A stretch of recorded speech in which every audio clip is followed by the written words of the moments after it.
નમસ્કાર મિત્રો, હું છું ધનજીભાઈ ગઢિયા, કવિ મુરલી અને આંતરરાષ્ટ્રીય સંગીતકાર જૂનાગઢ ગુજરાતથી. આજની શબ્દોની સરિતામાં મારી લખેલી બે નવી કાવ્યરચનાઓ લઈને હું ઉપસ્થિત થયો છું.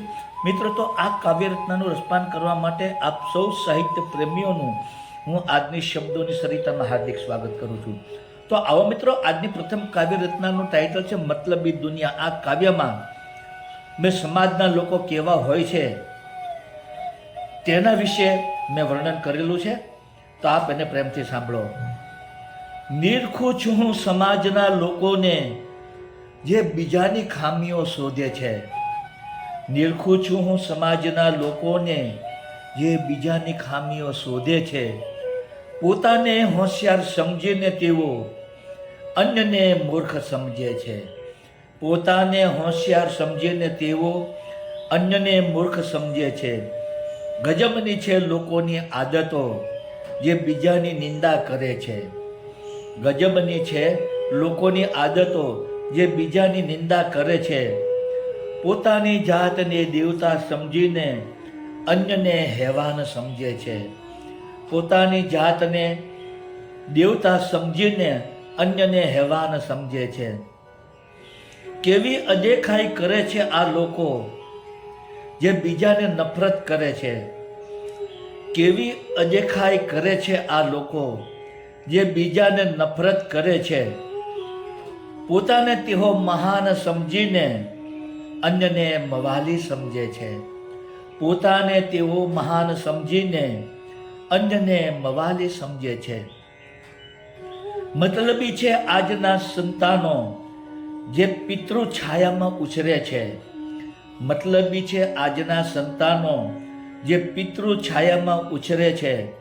મા બાપને વૃદ્ધાશ્રમમાં ધકેલીને પત્નીની ગુલામી કરે છે. મા બાપને વૃદ્ધાશ્રમમાં ધકેલીને પત્નીની ગુલામી કરે છે. કેવા છે મતલબી માતા પિતાઓ જે દીકરીઓની કમાણી પર નભે છે. કેવા છે મતલબી માતા પિતાઓ જે દીકરીઓની કમાણી ઉપર નભે છે. દીકરીના ઘરને ઉજાડવા માટે શતરંજની રમત રમ્યા કરે છે. દીકરીના ઘરને ઉજાડવા માટે શતરંજની રમત રમ્યા કરે છે. નથી સમજાતી મુજને આ દુનિયા જે માનવતા મૂકીને જીવે છે. નથી સમજાતી મુજને આ દુનિયા જે માનવતા મૂકીને જીવે છે. મુરલી વિનવું છું હું શ્યામ પ્રભુને જે આવી દુનિયા કેમ બનાવે છે. મુરલી વિનવું છું હું શ્યામ પ્રભુને જે આવી દુનિયા કેમ બનાવે છે. મુરલી વિનવું છું શ્યામ પ્રભુને જે આવી દુનિયા કેમ બનાવે છે. તો મિત્રો, આપ સૌએ મારી પ્રથમ કાવ્યરચના સાંભળી. હવે હું આપની સમક્ષ મારી બીજી કાવ્યરચના પ્રસ્તુત કરવા જઈ રહ્યો છું, જેનું ટાઇટલ છે પ્રેમની આરાધના. આ એક રોમેન્ટિક કાવ્યરચના છે. હું કાવ્યરચનાના શબ્દો આપને સમક્ષ પ્રસ્તુત કરું છું, આપ તેને પ્રેમથી સાંભળો. પહેલી મુલાકાતે નજર મળી છે, નજરના જામ ચલકવા દો. પહેલી મુલાકાતે નજર મળી છે, નજરના જામ છલકવા દો. કોરા કાગળ જેવા મારા દિલમાં તમે પ્રેમની જ્યોત પ્રગટાવી દો. કોરા કાગળ જેવા મારા દિલમાં તમે પ્રેમની જ્યોત પ્રગટાવી દો. પાનખર જેવું મારું જીવન છે, તેમાં પ્રેમની વસંત મહેકાવી દો. પાનખર જેવું મારું જીવન છે, તેમાં પ્રેમની વસંત મહેકાવી દો. પ્રેમની તડપ મનમાં કેવી હોય છે, તેનો અનુભવ મુજને કરાવી દો.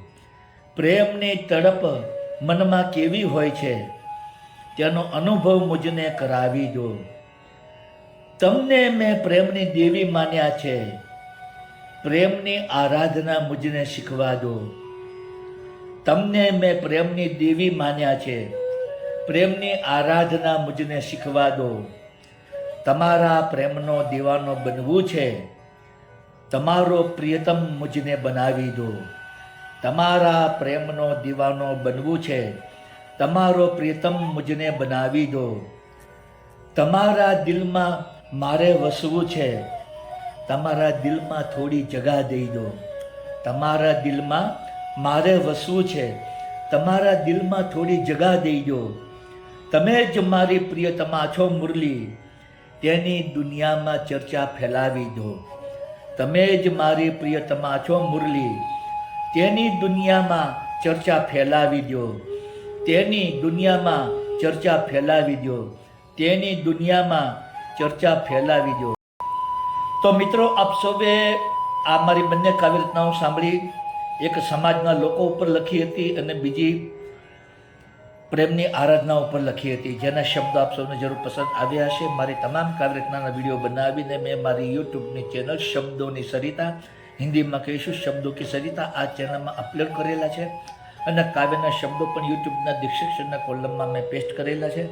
તો મિત્રો, આપ સૌ જરૂરથી મારી કાવ્ય રચનાના વિડીયો જુઓ, સાંભળો, આપના મિત્ર મંડળ અને ગ્રુપમાં શેર કરો, મારી ચેનલને સબસ્ક્રાઈબ કરો, તેને કોમેન્ટ આપો અને વધુમાં વધુ લાઈક આપો. બીજું જણાવવાનું કે મિત્રો, મારી આ લાઈવ કાવ્ય રચનાના સ્પીચ દરમિયાન જે બેકગ્રાઉન્ડમાં મધુર બાંસુરી વાદ્યનું સંગીત વાગી રહ્યું હતું, તે બાંસુરી વાદ્યનું સંગીત પણ મારું જ વગાડેલું છે, મેં પોતે જ કમ્પોઝ કરેલું છે અને તેની યુટ્યુબમાં એક ચેનલ પણ છે જેનું નામ છે magic of flute into bracket Dhanjibhai Gadhiya. આ ચેનલમાં મેં ઇન્ડિયન ક્લાસિકલ અને લાઇટ ક્લાસિકલ રાગ રાગીણીઓની ધૂનો બનાવી, તેને બાંસુરીમાં વગાડી, તેના વિડીયો બનાવી 125 જેટલા વિડીયો આ ચેનલમાં મેં અપલોડ કરેલા છે. તો આપ જરૂરથી મારું બાંસુરી વાદન સાંભળો, આપના મિત્ર મંડળ અને ગ્રુપમાં શેર કરો, મારી ચેનલને સબસ્ક્રાઈબ કરો, તેને ખૂબ જ કોમેન્ટ આપો અને વધુમાં વધુ લાઈક આપો. તો દોસ્તો, આજની શબ્દોની સરિતામાં આપ સૌએ મારી બંને કાવ્ય રચનાઓ પ્રેમથી સાંભળી તે બદલ હું આપ સૌનો હૃદયપૂર્વક આભાર માનું છું. ફરીવાર આવી નવી જ કાવ્ય રચનાઓ લઈને આપની સમક્ષ ઉપસ્થિત થઈશ. આપ સૌને સંભળાય ત્યાં સુધી આપ સૌને મારા ગુડ મોર્નિંગ, ગુડ બાય, જય શ્રી કૃષ્ણ.